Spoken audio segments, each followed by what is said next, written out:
আজকে তোমাদেরকে ঘুরিয়ে আনি ঘড়ির মার্কেট থেকে, যেখানে তোমরা যেদিকেই তাকাবে দেখবে শুধু ঘড়ি আর ঘড়ি।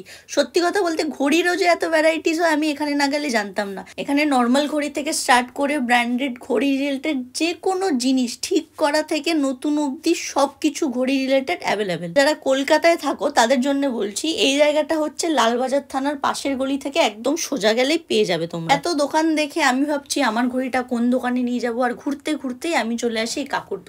কাকুর দোকানের স্পেশালিটি হচ্ছে কাকুর কাছে যে কোনো মডেলের ঘড়ির যে কোনো ইস্যুর সলিউশন তোমরা পেয়ে যাবে। ওখানে গিয়ে আমাদের এই কাকুর সাথে পরিচয় হয়, যার হবি হচ্ছে বিভিন্ন দেশের পুরনো কয়েন জমানো। যেমন হচ্ছে এই কয়েনটা, ঘড়িটাকে সারিয়ে সোজা চলে এসেছিলাম পলিশ করতে, আর পলিশ করার পর আমার ঘড়িটা হয়ে গেছিল পুরো নতুনের মতো। ঘড়িগুলোকে পলিশ করা হচ্ছিল এই কেমিক্যালটা দিয়ে। তারপর ওখান থেকে বেরিয়ে ভাবলাম একটু স্প্ল্যানেট দিয়ে ঘুরে আসি, আর স্প্ল্যানেটে গিয়ে একটা ঘড়ি পছন্দ করে আমি ঘড়িটা কিনলাম। তাহলে চলি, মার্কেটের অ্যাড্রেস লাগলে কমেন্ট করে জানিও। নেক্সট ভিডিওতে দেখা হচ্ছে, বাই।